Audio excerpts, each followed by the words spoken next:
축복이 되게 하는 방법이라는 제목으로 함께 같이 하나님의 말씀의 은혜와 도전을 나누기 원합니다. 오늘 본문의 말씀을 시작하면서 한번 이렇게 저를 따라하면서 시작하시면 좋겠습니다. 때가 이를 것이다. 네, 다시 한번 할까요? 때가 이를 것이다. 네, 하나님의 때가 2025년 우리 성도님들의 각 삶에 임하여지기를 축복합니다. 아멘. 오늘 본문에 보면 1절에 여호수아의 종 모세가 죽은 후에, 이게 시점입니다. 우리가 잘 알고 있는 성경을 알고 교회를 오래 다녔다면 정말 수백 번은 들었을 법한 이름, 그 유명한 모세가 죽은 이후에 이스라엘의 역사에 대한 기록입니다. 여러분, 모세가 죽는다는 건 엄청난 리더가 그 무리 안에서 이제 하나님의 부르심을 받고 부재하게 된다는 것. 그러면 그 의미는 그 다음 차기 리더가 세워져야 한다라는 것이죠. 이스라엘의 차기 리더는 누구인가? 그럼 사실 이스라엘 백성이 그 광야 40년을 걸어 다니면서 그들의 걸어 다니는 모든 여정 가운데 여호수아는 모든 이들의 눈에 어느 순간부터 보이기 시작했을 거예요. 많은 사람들의 눈에 언젠가부터 항상 모세 옆에 누가 있다? 여호수아가 항상 있었어요. 성전을 떠나지 않았던 사람, 전쟁이나 어떤 불필요한 일들과 이 투쟁 앞에서 언제나 모세 옆에 있거나 모세가 앞서 보내었던 사람. 여러분, 시간이 지남에 따라 이 여호수아는 더 두드러지게 보이기 시작합니다. 왜죠? 여러 가지 이유가 있지만 이제 이스라엘 백성은 시간의 지남에 따라 진영 안에 노년이 몇 명 없습니다. 하나님께서 이 백성의 광야 1세대를 다 광야에서 죽이기로 작정하시고 오직 여호수아와 갈렙만이 가나안을 들어간다 말씀하셨기 때문에 이 40년이 지나고 가나안을 들어가려고 하는 이 배경이 되는 이때쯤 되면 그 수많은 무리 중에 할아버지 누가 있다? 여호수아 갈렙밖에 없어요. 그런데 그 와중에도 수십 년간을 사람들의 눈에 보였던 누구? 여호수아. 그러니까 사실 이 당시의 배경과 흐름으로 보면 여호수아가 리더로 서는 것은 당연한 일이고 빨리 일어나야 되는 일입니다. 어쩌면 말은 안 했지만 여호수아도 이 사실을 알고 있었을 거예요. 일종의 공공연한 사실인 것이죠. 아직 진행되지는 않았으나. 그러나 문제가 있어요. 여러분, 여호수아가 얼마나 기다렸다? 40년입니다. 그가 처음에 이 광야에 들어가서 가나안을 정탐했던 때가 40대 언저리입니다. 그리고 나서 광야를 40년이나 헤맬 거라고 생각하지 못했을 거예요. 근데 그 기간들 동안에 자신은 어떻게 해요? 늙어가요. 그러니까 분명히 어떤 그 무리 안에서 자신의 리더로서의 역량은 점점 커져가고 분명히 말은 안 했지만 공식은 아니지만 자기가 차기 리더가 될 것 같은데 올해도 아니에요. 그 다음에도 아니에요. 모세는 점점 백발이 성성해가고 그렇게 어쩌면 초반 5년 10년 인내 있게 기다렸을지 모릅니다. 20년 30년. 근데 문제는 여호수아도 느껴요. 내가 늙어가고 있구나. 여러분, 이 가나안을 들어가려고 할 때 여호수아의 최소한의 나이가 80입니다. 그러니 여호수아의 입장에서는 너무나 기다려도 오래 기다리는 것이에요. 여러분이 입장 바꿔 여호수아라면 40년 기다리실까요? 여러분, 좀 조바심이라는 것들이 있잖아요. 우리 안에 어떤 약속이 있으면 이거 해줄게. 약속이라도 없으면 기대라도 안 하죠. 이거 될 거야. 네가 내 다음이야. 뭔가 약속이 있으면요 기대하게 되죠. 그런데 시간이 지나도 이루어질지를 모르는 거예요. 막 조바심이 일어납니다. 때를 기다리는 것이 쉽지 않아요. 금방 이루어지지 않아요. 나는 늙어가고 그런 느낌을 받습니다. 시간이 내 편이 아닌 것 같아요. 이러다 끝나버릴 것 같아요. 이럴 때 어떻게 하는가? 답부터 얘기하면 그럼에도 불구하고 약속의 때를 기다려야 합니다. 한번 따라해 보시겠어요? 때를 기다려야 합니다. 때를 기다려야죠. 왜냐하면 우리가 앞서 선포했던 것처럼 때는 반드시 이를 것이기 때문입니다. 여러분, 제가 그 나무들, 씨앗들 이렇게 어떻게 자라는지 한번 찾아봤어요. 그랬더니 보통은 아주 짧게 1년에도 몇 번씩이나 열매를 맺는 그러한 과실들도 있지만, 대부분처럼 1년 혹은 1년보다 훨씬 더 오랜 시간을 기다려야만 우리가 열매를 얻을 수 있는 나무들도 있습니다. 그래서 우리가 좋아하는 초콜릿의 원이라고 해야 되나요? 그 코코아도 실제 처음으로 열매를 맺기까지 한 8년 정도가 걸리고요. 그 수확량을 얻기까지는 10년 이상이 걸린다는 거예요. 마트에 남아도는 망고도 마찬가지입니다. 첫 수확할 때까지 8년이 걸린다는 거예요. 그러니까 이게 자라가서 열매를 맺는 그 과정에 이르기까지가 그렇게 오래 걸리는 것이죠. 여러분, 성경에 많이 나오는 감람나무, 올리브 나무죠. 이건 심지어 20년, 30년이 걸리기도 한다는 거예요. 그러니까 자라고 있을 때 그것을 기다리지 못하고 잘라버리면요, 그렇게 오랜 시간 10년, 심지어 20년 기다렸어도 열매 보지 못하고 그 감람나무 잘라버리면, 그 섣부르게 열매 같지도 않은 열매 따버리면 의미 없는 것이에요. 여러분, 우리나라도 동양에서도 많이 이제 섭취하는 건데요, 우리나라에도 이런 과실은 아니고 뭐라 그래야 될지 모르겠는데 있잖아요. 이 야채라고 해야 되나요? 산삼. 뭐라고 해야 될지 모르겠어요. 뭐라 그래야 돼요? 하여튼 산삼이 있잖아요. 여러분, 산삼은 오래될수록 가치가 있어요. 기다림의 미학이죠. 여러분, 우리나라에서 2023년에 산삼을 발견한 분이 계십니다. 신봤다. 저 같으면 할렐루야 했겠지만, 신봤다. 그리고 그거를 4시간인가 동안 뽑아냈어요. 왜냐면 뿌리가 중요하니까요. 그래서 딱 뽑았어요. 정확하게 기억이 안 나요. 436g인가 그랬어요. 여러분, 이게 얼마인지 아십니까? 6억 8천. 이제 다 산삼 캐러 가실 것 같아요. 6억 8천. 어마어마하죠. 이게 이제 최고가입니다. 여러분, 그런데 보면 우리가 그래요. 지나가다 어떤 산삼 보면 띡, 예를 들어 뽑기가 그런 게, 이게 몇 년짜리지? 그죠? 막 자라고 꽃이 피고 이게 얼마나 됐는지 모르니까 우리가 기르는 인삼도요, 그래서 2년, 5년, 6년, 10년, 15년 길러가는 것이에요. 우리의 마음은 이거 빨리 수거해서, 이거 결국엔 돈 될 거니까 빨리 지금이라도 이 과실을 얻어 팔아야 돈이 될 것 같거든요. 그러나 때를 기다려 온전한 때에 얻게 되는 과실은, 이러한 열매는, 우리의 인생의 열매는 그 가치부터가 차원을 달리합니다. 그 완성도에 있어서 비교가 불가합니다. 여러분, 인생의 때를 기다리는 건, 우리가 하나님의 약속된 때를 기다릴 때 우리가 그 하나님의 때에 이르러 살아내는 그 삶의 완성도와 가치는요, 우리가 조바심에 휩쓸려서 하는 것과는 비교할 수 없습니다. 여러분, 혹시 급한 마음의 인생을 살아내고 계시지 않은가? 여러분, 아브라함과 사라에게 하나님이 아이를 약속하셨습니다. 그런데 기다려도 아이가 생기잖아요. 아브라함 나이 몇 살? 85살. 어느 날 85세가 되고 보니까 이거 애 못 낳을 것 같거든요. 사라 75에 본인 85인데 이러다가 하나님의 약속이 안 지켜질 것 같거든요. 하나님이 분명히 주신다고 약속은 하셨는데 상황을 보아하니, 나를 보아하니, 시간을 보아하니 시간이 내 편이 아니에요. 사라는 마음이 불안하고 그렇게 하갈을 불러 아브라함과 동침시켜서 낳은 자식이 이스마엘입니다. 조급함에 나온 아이가 이스마엘입니다. 여러분, 그래서 누군가들의 말처럼 사실 중동에 있는 모든 종교적 충돌과 민족적 충돌은 이 이스마엘과 이삭에 비롯된다라는 얘기가 있을 정도예요. 그 85세에 기다리지 못하고 이스마엘을 낳는데 하나님은 몇 살에 주셨어요? 99살 임신해서 100살에, 아브라함 나이 100살에 주시는 거예요. 그때가 하나님의 때였다. 할렐루야. 그런데 그것을 기다리는 게 너무 어려웠던 거예요. 우리도 그렇잖아요. 하나님 너무 급한 거예요. 기다리지 못하니까 실수하게 되는 것이죠. 시대가 빠름에 너무 익숙해요. 공감하시나요? 저와 여러분이 살고 있는 이 시대가 우리 편이 아니에요. 뭘 좀 기다리는 게 너무 싫어. 우리는 한국 사람은 더 싫어. 빨리빨리. 빠른 게 인생의 미덕이다. 그러니까 지금도 빠른데 이틀 3일 지나면 인터넷 속도가 적응이 되고 그러면 또 더 빨라져야 된다고 느껴요.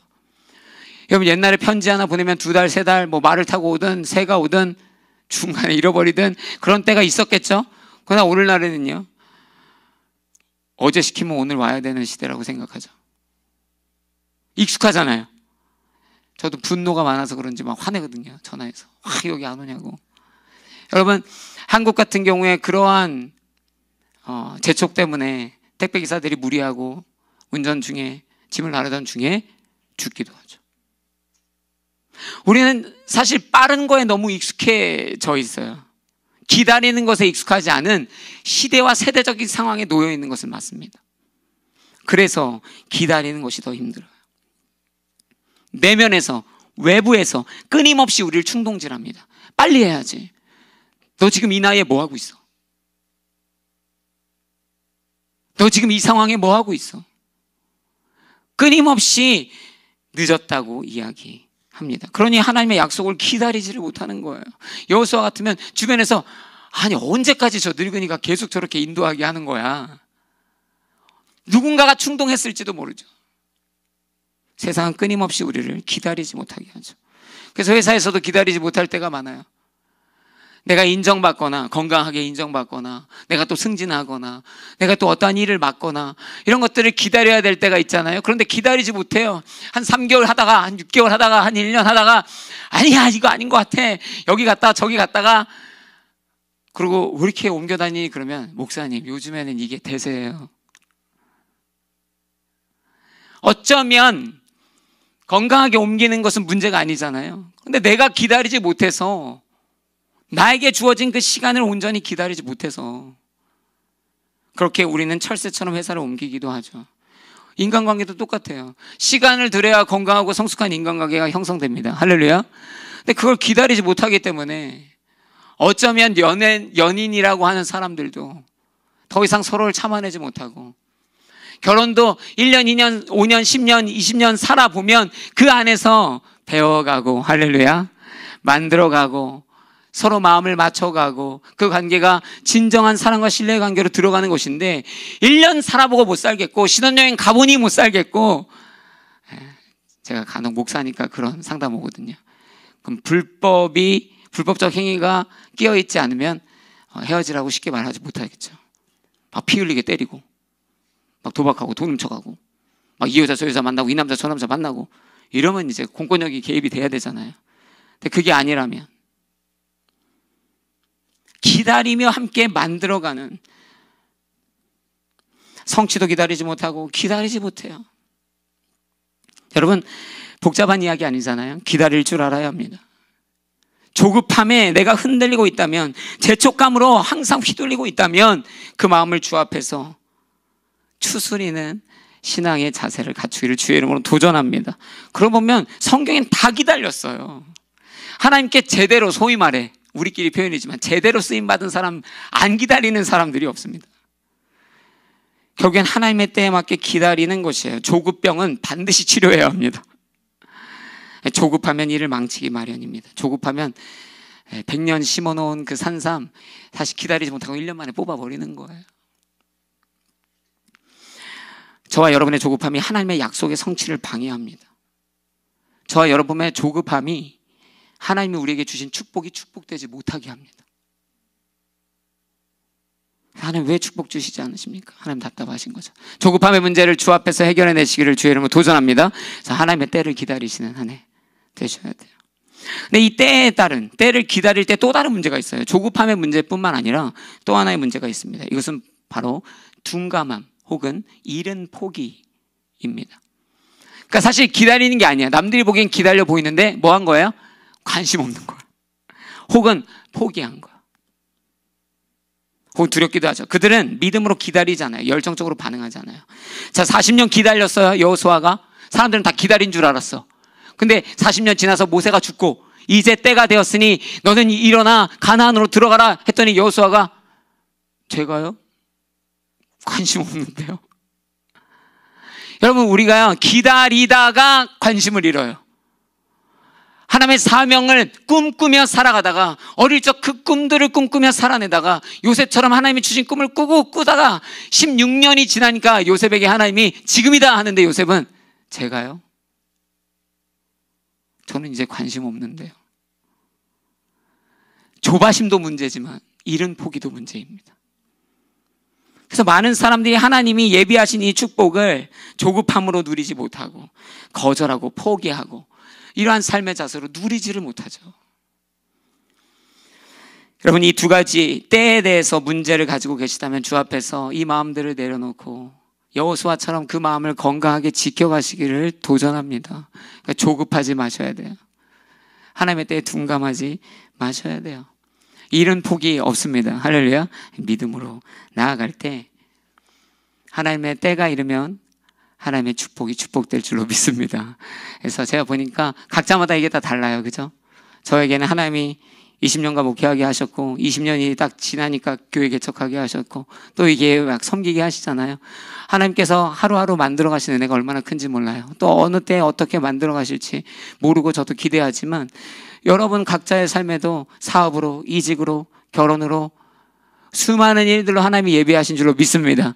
그때를 조급해하지 않고 포기하지 않고 기다릴 때 하나님이 예비하신 여호수아가 오늘 누린 이 축복의 삶을 살아내게 되실 줄로 믿습니다. 그리고 누군가에게는 2025년이 그런 한 해가 될 거예요. 할렐루야. 네, 은혜가 가득한 한 해 될 줄 믿습니다. 두 번째, 또 우리에게 주시는 메시지는 무엇인가? 한번 저를 따라해 보시면 좋겠습니다. 도와주심을 믿으라. 오늘 본문에 하나님께서 이 여호수아에게 여러 가지 이야기를 해 주십니다.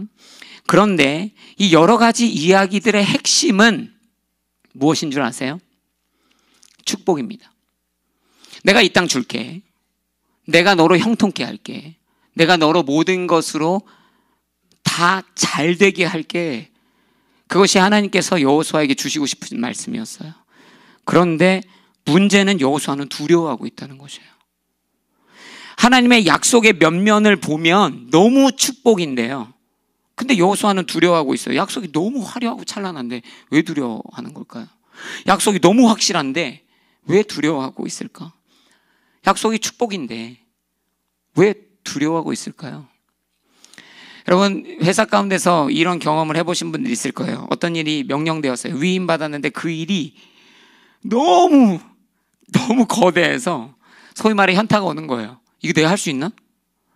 그러니까 그 일이 하는 것이 너무나 좋은 기회인 줄은 아는데 이게 지금 감당의 어떤 영역 밖에 있는 거예요. 이건 내 일이 아닌 건 거지. 나도 마음으로는 너무 하고 싶은데 이거 괜히 했다가 지금 것도 못하는 건 거예요. 너무 거대한 일 앞에 서 있는 것이죠. 모세가 부름받던 날, 여호수아 말고 모세가 부름받던 날로 돌아가 보세요. 하나님이 출애굽시켜라 그랬더니 모세가 뭐라고 하죠? 출애굽기 3장 11절에 모세는 하나님께 제가 도대체 누구라고? 나까짓 게 뭔데요? 자격 없다는 거예요. 하나님, 이 일이 축복인 거 모세가 모르나요? 알죠. 출애굽은 꿈꾸던 일이에요, 민족이. 그러나 저같이 자격 없는 사람한테는 이거는 말도 안 되는 일입니다. 4장 1절에 보면 그들이 만약 저를 믿지 않으면 제 말을 듣지 않고 여호와께서 당신에게 나타난 것이 아닙니다 라고 하면 어떻게 합니까? 그들도 의심할 거고 저도 의심됩니다. 이거 못할 일입니다. 4장 10절에 보니까 여호와여 저는 말을 잘하는 사람이 아닙니다. 능력 들먹이는 거예요. 하나님, 나 능력도 없어요. 이 일을 도대체 내가 어떻게 합니까? 그래도 하나님이 계속 고집 피우시겠죠? 그러니까 어떻게 대답했죠? 그도 고집 피웁니다. 여호와여 간구합니다. 4장 13절에 그 일을 할 만한 다른 사람을 보내주십시오. 주님, 저 말고 다른 사람. 그냥 밑도 끝도 없이 이제는 본인도 자기의 밑바닥을 드러내 보이는 거예요. 하나님, 이거 아닙니다. 다른 이 일을 할 만한 사람 보내세요. 이 일이 중요한 건 압니다. 그러나 나는 아니에요. 일이 너무 크니까요. 두려워요. 자격이 없고 의심이 되고. 그래서 약속이 너무 크지만, 약속이 너무 축복이지만 두려움에 거절하게 되는 것이죠. 여호수아 왜 두려워하고 있는가? 하나님 그 내면을 보시고 아셨어요. 반복적으로 강하고 담대하라 그랬어요. 왜 두려워하는가? 자기에게 맡겨지는 이 일, 전임자 모세의 위대함, 이 맡겨진 일의 거대함, 나의 부족함, 뭐 하나를 봐도 가능성이 없다. 여기에 함몰되면, 여기에 압도되면 아무것도 못하는 것이죠. 여러분, 제가 결국엔 개척했기 때문에 이 얘기를 자주 하지만, 하나님께서 개척하자 마음 주셨을 때 제가 할렐루야 하고 막 기쁨에 막 뛰어나와가지고 이제 내가 주 앞에서 교회 시작할 수 있는 거야 이랬다면 좋겠지만, 하나님이 주신 개척의 이 교회를 만들어가는 이 부르심은 명확했지만, 그 하나님의 약속은 확실했지만, 그러나 사실 저는 두려웠어요. 지금 어떻게 보시는지 모르겠지만 지금도 저는 사실 두렵습니다. 네, 여전히 두려워요. 하나님을 못 믿어서는 아닌 것 같아요. 그러나 참 두려워요. 하나님, 이 일이 내게 너무나 큰일입니다. 나의 부족함은 매일 느껴요. 이 앞에 나와서 이렇게 설교 한번 하고 뭔가 되게 후련한 마음으로, 기쁜 마음으로 끝날 것 같지만, 여러분, 주일날 혹은 주중에 이렇게 나와서 하나님의 말씀 나누고 그것 하나로 내려가서 제 마음이 시원해지는 것이 아니에요. 제 마음은, 우리 성도님들이니까 얘기하지만, 항상 아픕니다. 왜냐하면 해야 될 일 10개 중에 하나 한 것 같아요. 그러니까 더 해야 될 게 너무 많은데, 근데 우리 성도님들 이렇게 계신데 뭔가 할 수 없다라는 느낌이 너무 많아요. 나의 이 역량의 부족함. 내가 좀 사랑의 말도 담고 내가 더 많은 시간을 내서 만나고, 근데 하나님, 나는 지금 내 가정도 살아내야 하고 내 삶에 내 목구멍까지 차오른 수많은 일들이 있는데 이러한 변명들을 하면서 마음이 편하지 않아요? 그러니 하나님 앞에 두렵고 답답하죠. 하나님, 이거 정말 내가 할 수 있는 일입니까? 여러분, 각자 다 다른 마음이지만 여호수아도 그런 마음에 수많은 생각들이 있었겠죠. 그러니 마음이 흔들렸을 거예요. 그때 하나님께서 말씀하십니다. 내 아들아, 내 딸아, 강하고 담대하라.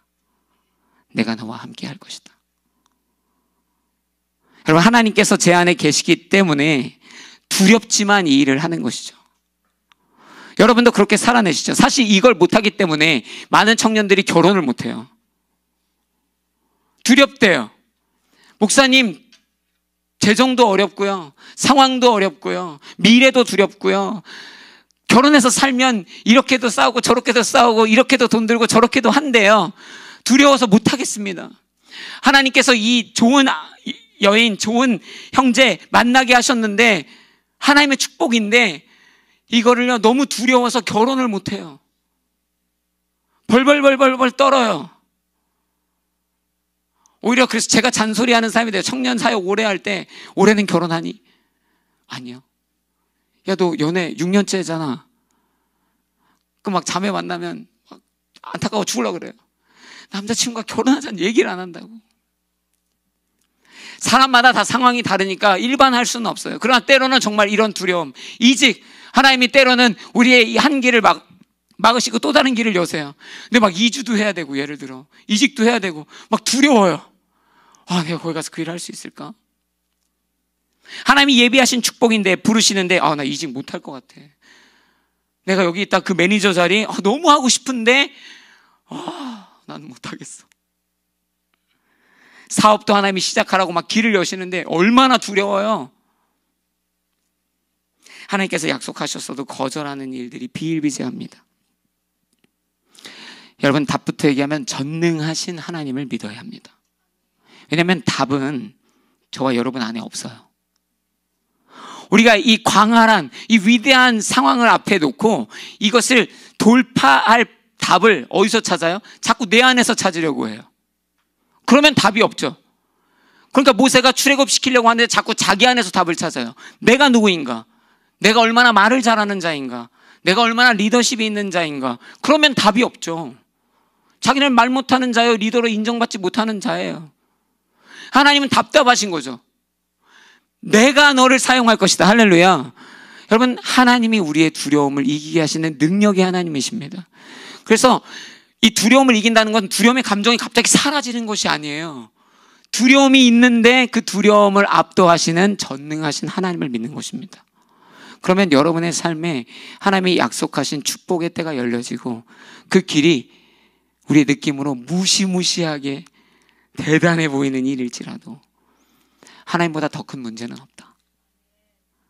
여러분, 믿음으로 두려움을 이겨내시고 올 한해 성취해 나가시는 축복의 사람들 되시길 도전합니다. 오늘 여호수아에게 분명히 말씀하셨어요. 내 평생 너를 당해낼 자가 없을 것이다. 내가 모세와 함께 했던 것처럼 너와 함께 할 것이다. 여러분과 함께 하실 것입니다. 저와 함께 하시듯 여러분과 함께 하고 모든 믿음의 자녀에게 함께 하실 것입니다. 그래서 자신을 믿지 말고 하나님을 믿으세요. 하나님께서 이기게 하실 것입니다. 그때 하나님의 축복이 되는 것이에요. 축복이 가득한 한 해 될 줄로 믿습니다. 마지막 하나님께서 우리 가운데 주신 메시지가 무엇일까? 저를 한번 따라해 보시면 좋겠습니다. 축복을 받을 것이다. 얼마나 좋은 말이에요. 그래서 옆에 분에게 해주셔야 돼요. 당신 축복받을 거예요. 얘기해 주세요. 당신 축복받을 거예요. 네. 여러분, 축복을 축복으로 만드는 힘이 있습니다. 하나님의 때가 이르고 하나님이 도와주셨음에도 불구하고 앞서 말한 것처럼 축복이 언제나 축복이 되는 것은 아닙니다. 여러분, 예를 들어 직업적인 법조인, 변호사, 검사 되는 데까지 굉장히 힘든데 한국에서, 미국도 아마 힘든 걸로 알고 있어요.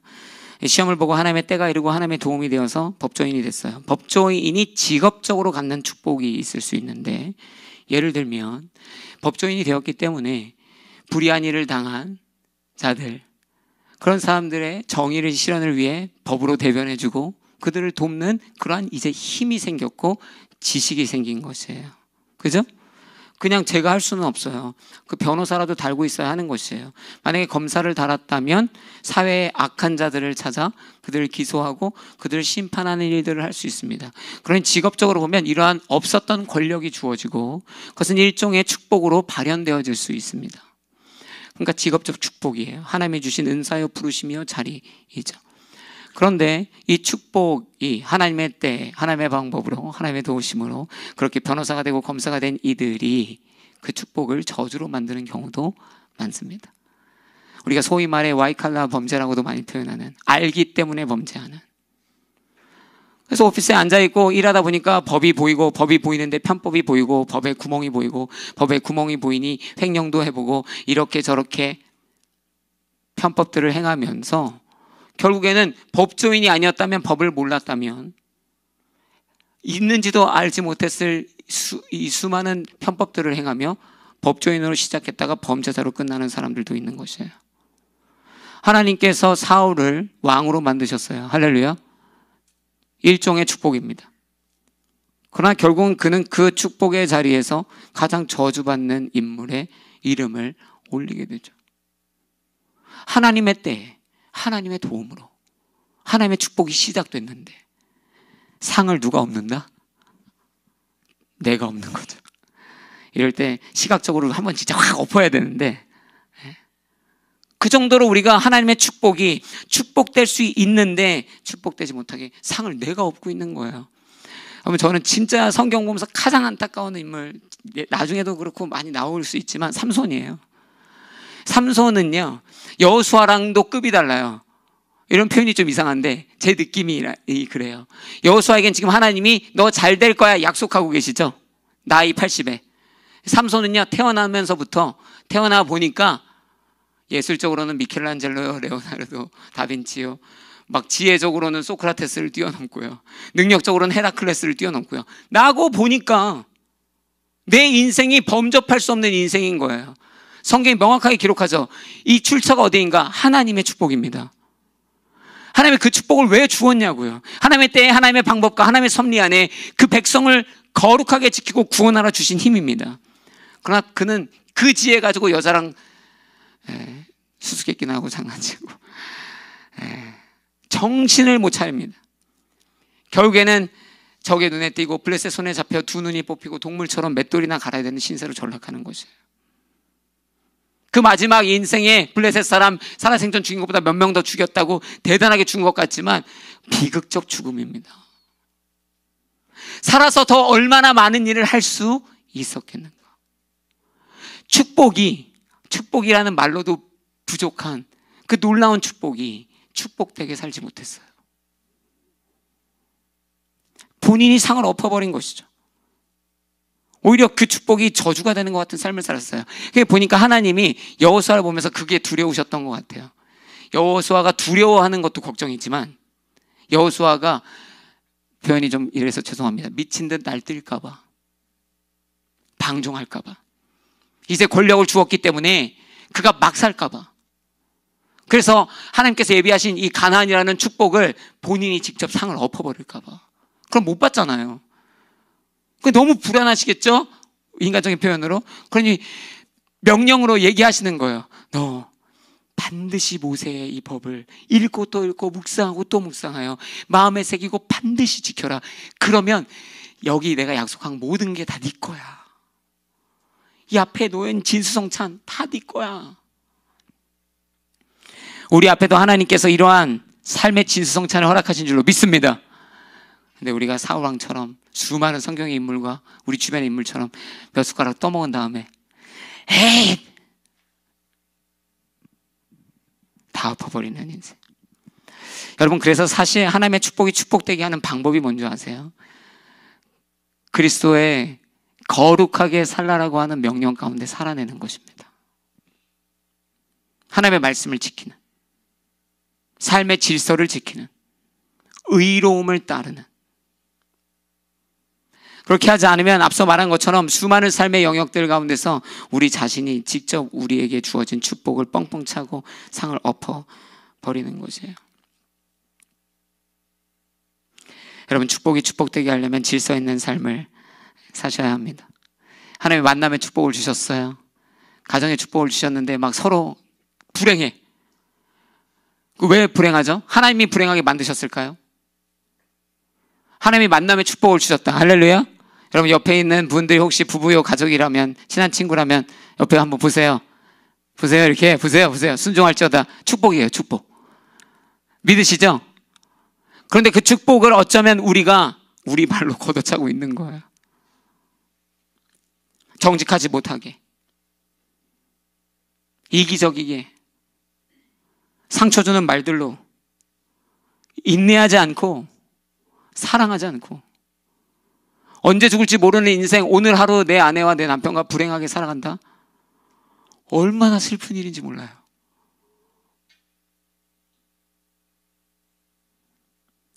하나님이 허락하신 직장, 축복인데요. 축복의 진수성찬을 회사에서 마련해 놨는데 온갖 비성실함과 거짓말하고 비난하고 불평하고, 그래서 하나님이 주신 예비하신 축복을 전혀 그 회사에서 누리지 못하죠. 하나님이 뜻밖의 재정의 축복을 주셨는데, 할렐루야, 그거 가지고 도박하고 그거 가지고 낭비하고. 무슨 말인지 아시겠죠? 상은 어쩌면 우리가 업고 있다. 여러분, 옆에 분에게 얘기해 주세요. 축복이 축복되게 사십시오. 이렇게 얘기하세요. 축복이 축복되게 사십시오. 네, 하나님은 오늘 여호수아에게 주신 이 말씀 우리에게 주시는 거예요. 모든 것을 지켜 행하라. 그때 내가 너에게 약속한 모든 축복이 너에게 임하여질 것이다.